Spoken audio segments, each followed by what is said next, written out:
Print, email, Facebook, Twitter. More tetraplegic man's family fight deportation. Threat of sister-in-law carer from dawn until dusk, 7 days a week. James Behrendorf requires constant care, the result of a 2011 workplace accident that left the electrician with C5 tetraplegia. It means basically from the neck down I'm numb, Mr. Behrendorf said.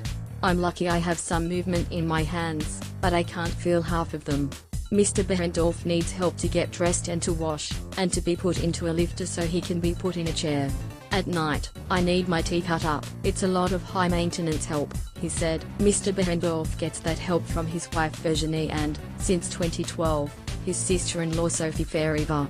I wouldn't be able to cope without my sister Sophie to take care of somebody who requires you to cook, clean, wash, entertain, Ms. Behrendorf said. You are on the go 24/7, you can only take that for so long.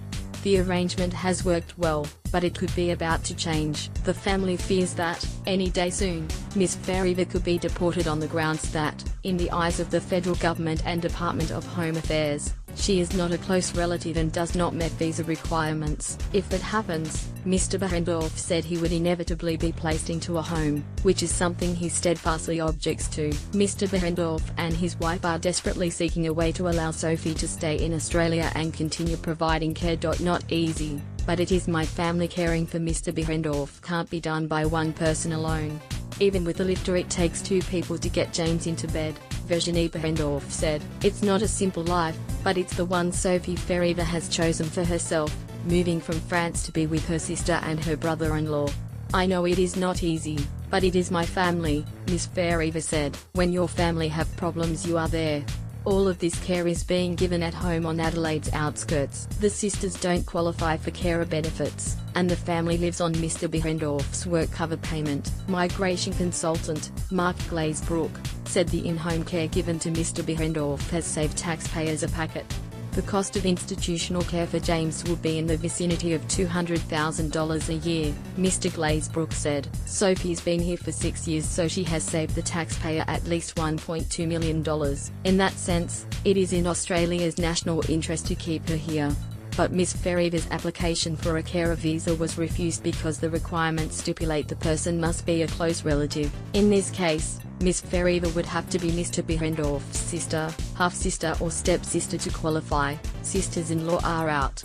I think it is rubbish, Virginie Behrendorf said. Honestly, I have been married to James nearly 20 years. He knows Sophie very well. She is part of this family unit. Strip me of my dignity, Mr. Behrendorf said. Immigration officials have put rules above his care and personal dignity. I've been through the hospital system, and your dignity is gone. You have one person wash you one day, another person washes you the next day, he said. It gets to a point where you do want some dignity back, and that's what Sophie helps give me.